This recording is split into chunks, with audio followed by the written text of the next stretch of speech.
Did you know that Kim Il-sung was born on the day Titanic sank? A coincidence?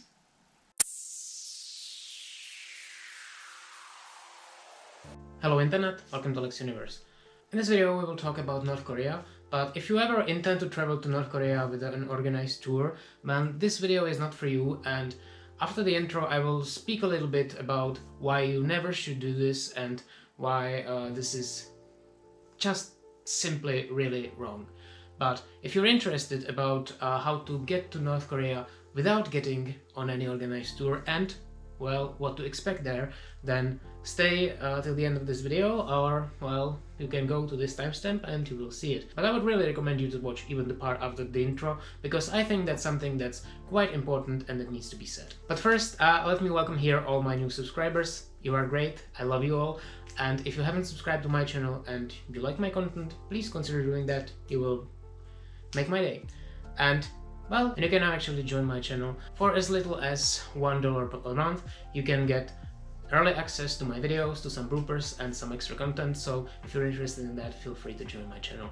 And without further ado, let's talk about North Korea.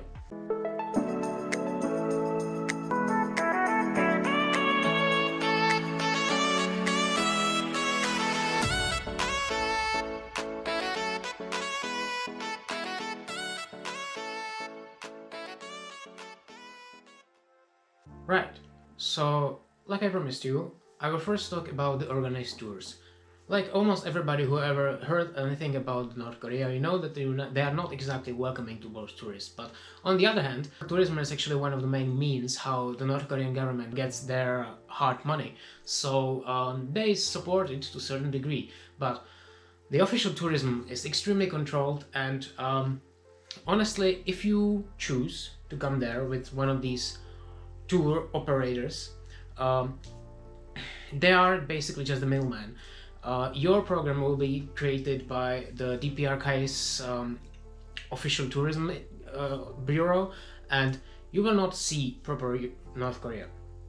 What you will see will be a ground show that you will pay at least $1,000 for a week, or I think like the cheapest tour I was like checking on the internet just recently, and like the cheapest tours were $150 for a night, but that was when you were able to get at least 15 people to your group. So well, even if it were that low, then still consider that if you come there for a week you will pay at least $1,000. So that's one downside, but it's not the main reason why I'm telling you that you shouldn't do this.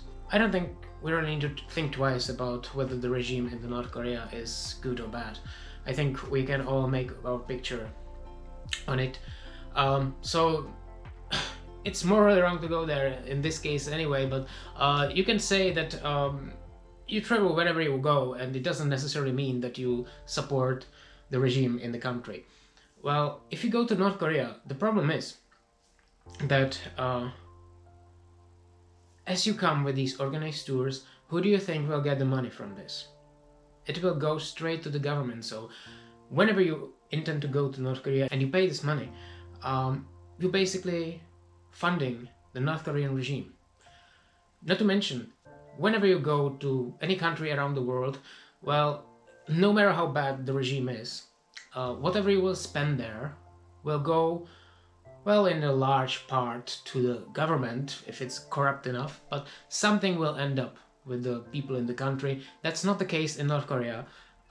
If you pay for these tours and for anything that you will pay for there, I mean, you will want to buy some souvenirs, I guess, or I don't know, whatever you will want to buy in North Korea, none of this money will end up with the North Korean people.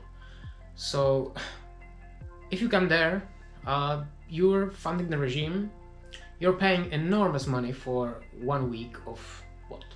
You're not doing anything for the people who actually live there, and you will not see anything that's real. So consider that. So then you may ask, why am I doing this video?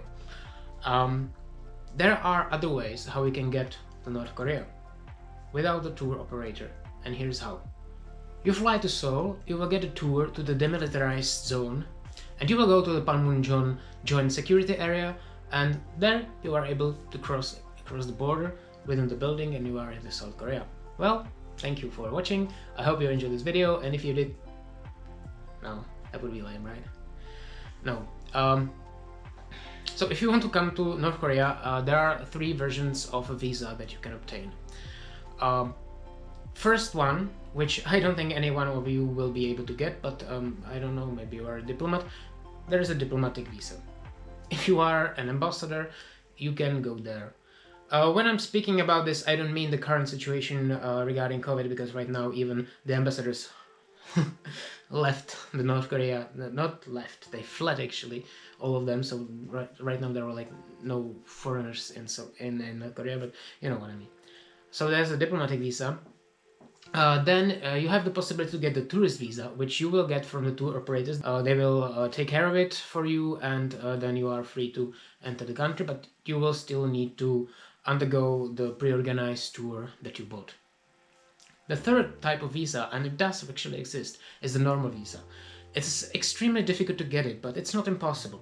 This is meant for several groups of people, but in most cases these are business travelers and students. Yeah. You can actually study in a North Korean university.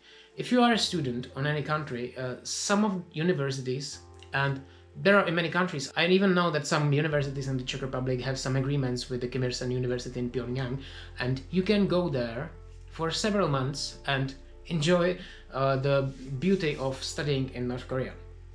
So it is possible. It's not easy, and it will not be for a short time. So if you intend to do this, you should prepare a lot more time. When it comes to business travelers, it is still a little bit more complicated, but you should also understand that if you have anything to offer, well, they will likely accept you. You know, the thing is, like, the immigration politics of North Korea is, well, it really depends on whether Kim Jong-un likes you or not. By the way, did you know that he's not actually the president? Because Kim Il-sung, the first leader of North Korea, is still a president, even though he's like 25 years dead. So I guess he will one day be the longest serving president around the world, unless the regime falls. Well, I'm sorry, North Korea, if you can hear me, I do not wish your regime to fall. Oh, hell. Right, so let's talk some general facts. They speak Korean, although the North Korean language is a little bit different from the southern counterpart. Many of the international words that found its way into the Korean language in the south didn't make it to the north, so it's a little bit, like, I would say, more traditional. There was a kind of a push to restore the traditional Korean words for the everyday use. And also there are some like words that are not widely used in the south, like comrade or something, you know.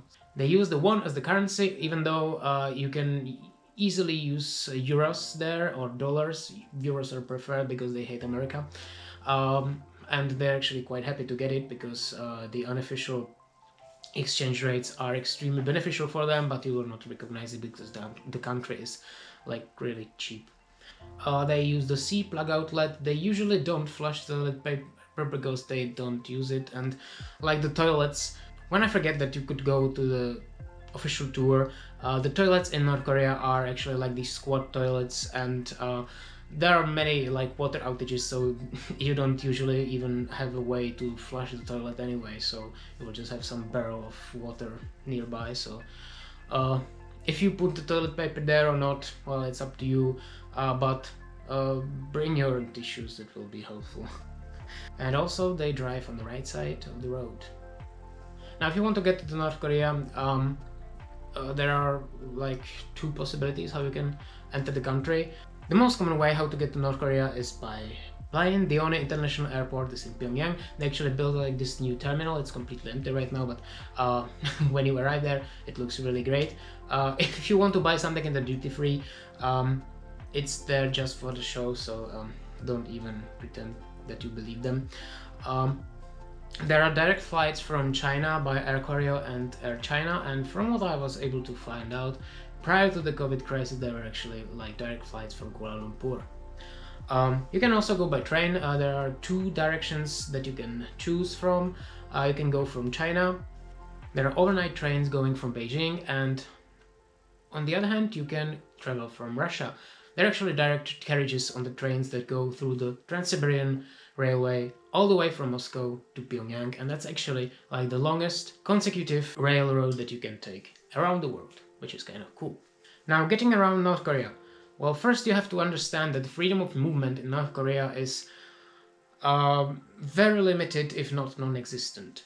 If you are a North Korean citizen, you cannot even leave your settlement or your like municipality without at least two permissions from the local offices. If you, as a normal North Korean, want to go to Pyongyang, you even need like some permission from the Interior Ministry. So that's, you know, that's kind of a bummer. But even as a foreigner, if you live there, let's say you are an expat living in Pyongyang, your traveling options around the country are very limited.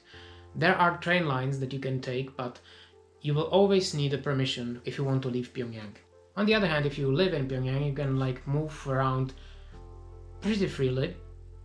There are some things that they don't want you to do, but well, it's on your risk.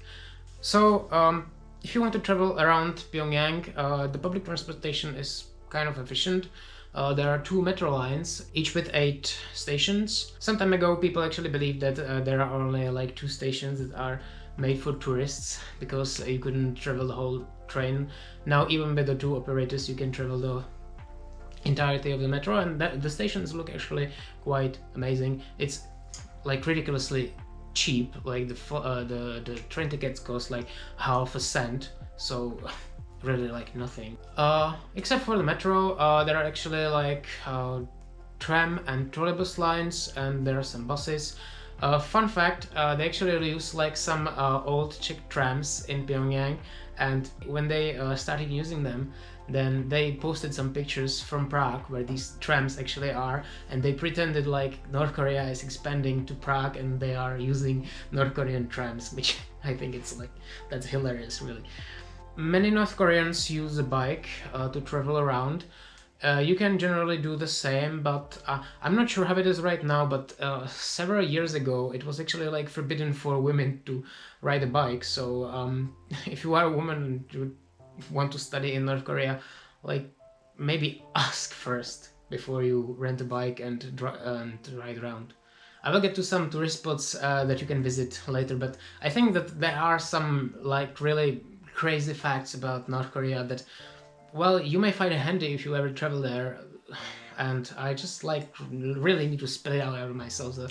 And that's actually many things that I didn't find anywhere else, so maybe you will find it interesting. One thing that is actually quite well known is there are a lot of outages from electricity and water, and not only like warm water. If you travel to North Korea, you kind of make peace with the fact that you will probably not have warm water. Many times you don't even have the cold water, and like I said, even the toilet, you will just have some bucket there. Be prepared for that. Maybe save it for the big ones. The outages in electricity are quite common, although in Pyongyang the situation has improved significantly, so I guess you will not have so many problems. Now, since, I don't know, like 5 years ago, they no longer take away your cell phone when you enter the country, so we can keep it, but there's still like no cellular network. You will not have internet connection, and even if you could, well, you can visit some of these internet cafes, but what they call internet is basically like North Korean intranet. You know what, like I talk about the Great Firewall of China, well, this is a Great Firewall of China squared. You can basically access like 14 sites from there. Like no chance to get any news from the outside world. Generally, you should be very wary when you take any pictures. I would like recommend you to get several SD cards, and sometimes they just come to you and they want you to erase the whole card, so in that case at least some of your pictures will be saved. But generally, if you think that you shouldn't take pictures of something, then don't, but like the general rule is that you shouldn't take pictures of anything. In this case, it really kind of helps to get the guide with you. You will probably not have any other option if you want to travel outside of Pyongyang, and in that case, you can always ask. Also, it is very possible that you will have some secret police following you all around when you walk through Pyongyang, and after some time you will kind of realize who they are, so you can ask them. When it comes to food in North Korea, if you will study there, you will have 3 daily meals, and they're actually quite good. You can also dine out. There are some restaurants. Could be an interesting experience. Although, you see, the thing about prices is, if you go to some local shop, you will not almost find there anything, yeah, because there is a lack of many products there. If you want some Western products, it's not impossible to get them anymore, but it's impossible for a Korean person because they're extremely expensive. You can get there Coca-Cola, you can get some Western beers, but they are overpriced even for our standards, but not so greatly. But for the Korean person, this is something that they need to work half a year at least to earn it, and maybe even not that. Another thing that is worth mentioning, many of the products that they sell there are out of date, so be prepared for that. So probably like don't buy dairy products in North Korea, I guess. Now let's discuss one thing. There was a kind of a large famine in the 90s, and following that there was I would say like there was a giant movement from the government to I don't want to say abolish lunch, but there was like this giant campaign that was trying to show the people that lunch is actually dangerous. And there were like TV spots that were showing them that someone ate lunch and then their stomach exploded and then they died. So like the bottom line was, don't eat lunch, it will kill you, which is like horrible, but it's just such a crazy country, you know. You can never understand this. You know, there are so many international sanctions against this North Korea that there is a lack of almost everything in the country. And, well, one of the most bizarre things is they don't have enough fertilizers. So, what they do, they collect shit. So you as a North Korean household, you have to meet some requirements, how much shit you have to give to the government for the grand agriculture of the People's Democratic Republic of Korea and the Korean Workers' Party and the eternal president and the eternal supreme leader and the eternal grand general, whatever this little cunt is called. Another interesting thing, and I will get to that a little bit later when I speak about the points of interest, religion is not really forbidden. The official, like, quasi-religion of the country is the so-called Chuche. This was created in the 90s, kind of on a spot, because they decided that they no longer were communists and they need to create the whole new ideology, and they just created Chuche. It's kind of a mix of nationalism, kind of a mysticism and communism, all packed inside this weird adoration for the eternal leaders. Speaking of adoration of eternal leaders, if you've ever seen any North Korean, you know that they are wearing these pins with their portraits. I think that the Kim Il-sung one is mandatory, but I think now when he's dead, even Kim Jong-il is mandatory. They need to be wearing it all the time in the public places, with one exception, it's churches. So despite everything you've heard, churches are actually not forbidden, or Christianity is not forbidden, or any religion for that matter. People go to churches. They are extremely propagandistic. Yeah.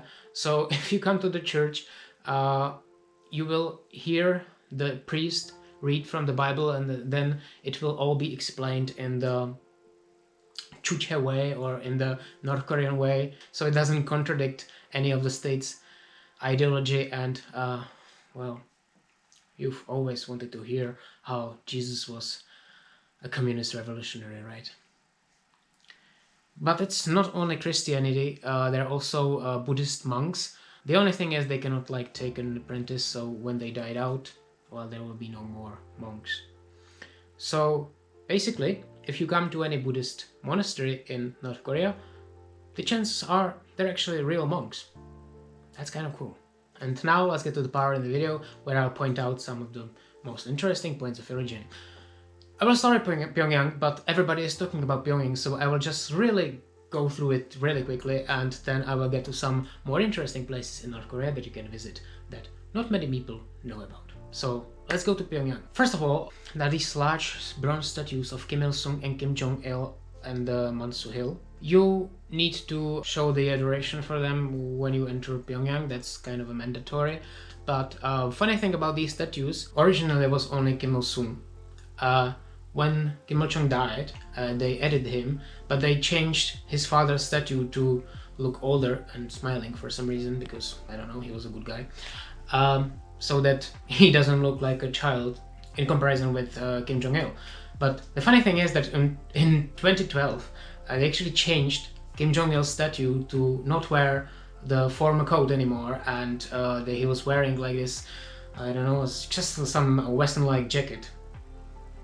I mean, why? What the fuck? But you can see it on the pictures right now. Cool, right?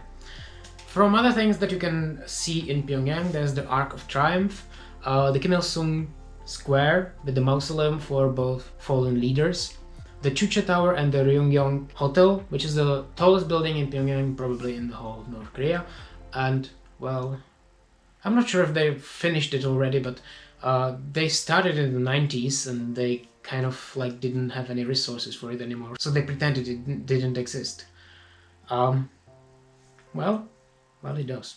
Then you have the famous Workers' Party monument, which I'm not sure how it's called, but you know what I mean. If you're lucky, you can be a spectator on the Arirang Mass Games. I was trying to figure out if there is any system when they're held, but I don't think that there is, so, well, you can be lucky, you can be unlucky, whatever. It's North Korea, you never know. If you're searching for some mountain hike nearby to Pyongyang, there is the Ryangyak mountain. Then there are some historical sites. They're all generally listed as the so-called national treasures of North Korea. Among many of them I will name the Mausoleum of Tangun, which is an ancient Korean king. You can find it not that far from Pyongyang. Then there are many Buddhist temples around the country. Some of them are actually part of the UNESCO World Heritage List. They're in North Korea. You didn't know that, did you? Among many, the Pohyun Temple, there are still active monks there, so it's gonna be interesting. One of the main tourist attractions in North Korea is the city of Kaisong. This used to be an ancient capital of the Koryo Empire, and you can find there tombs of most of the Koryo kings, and also the amazing old town, many historical buildings, palaces, temples, whatever you want to see. Nearby to Kaisong you can also visit the Tacheon Falls. Could be a very nice hike for you if you ever come to North Korea. One thing that you can do, you can take a trip to the Demilitarized Zone, or the KMZ, and there you can do basically the same thing that I told you about Seoul, but you can do it from the northern part. The funny thing is, I'm not sure if it's funny, but anyway, if you come there from the south, you are very restricted. You cannot almost take any pictures. They take it very seriously. If you come from the north, they take it as the grand propaganda, and you can take pictures of almost everything. Yeah, so don't try to cross the border, they will shoot you. Well, the holiest place in the whole of Korea is the Mount Paktu. It's located to the north, near to the Chinese borders, and it's actually still kind of an active volcano, but it's a very holy place for all Koreans. There were actually even some joint efforts from North Korea and South Korea to allow South Koreans to come to this mountain and like enjoy. There were actually even some campaigns between the two governments to allow a few divided families to meet on this mountain for once, maybe twice. Well, you know, like every little thing looks like a milestone when you look at the North Korea, right? If you're looking for something interesting, there is a very luxurious ski resort near to Pyongyang, and also you can go on a beach. There is quite a famous, I would say resort town, but let's say resort town North Korean style, in Wonsan on the shores of the Pacific Ocean. You can go on beach there. So, well, that's North Korea also. But the whole territory of the Korean Peninsula, but especially in the north, it's like 80% mountainous, so I will really invite you for some mountain hikes. And here are some recommendations. Koryang Falls, Sangpal Pools, and the Samil Lagoon. And that was North Korea. I may have put it like it's all fun and games, but honestly, the country is really dangerous if you want to go there on your own, and you really need to abide by the rules. So don't try to be a hero, don't try to do anything, don't even talk about politics with any of them, with any of the people. You will not be able to talk to the local population anyway, for the most case, unless you speak Korean.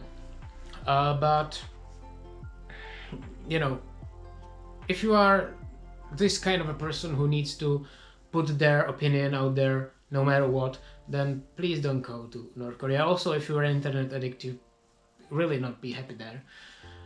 But like I said, there are ways how to get there. There are ways how to do all the things that I told you, how to visit all the places that I showed you, and if that's what you want to do, you are free to do it.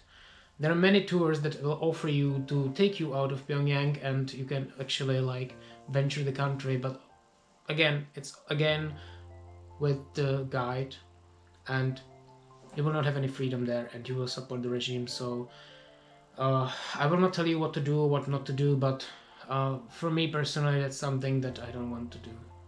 So well, it's up to you. I hope you found this video interesting. It was something different from what I usually do, but the country is kind of different from any others, so I guess it's only logical. So if you like this video, please give me a like, put your thoughts in the comments down below, subscribe to my channel if you like my content, not to miss anything in the future, become a member of my channel if you want to support me, and well, see you in the next video. Have a wonderful day.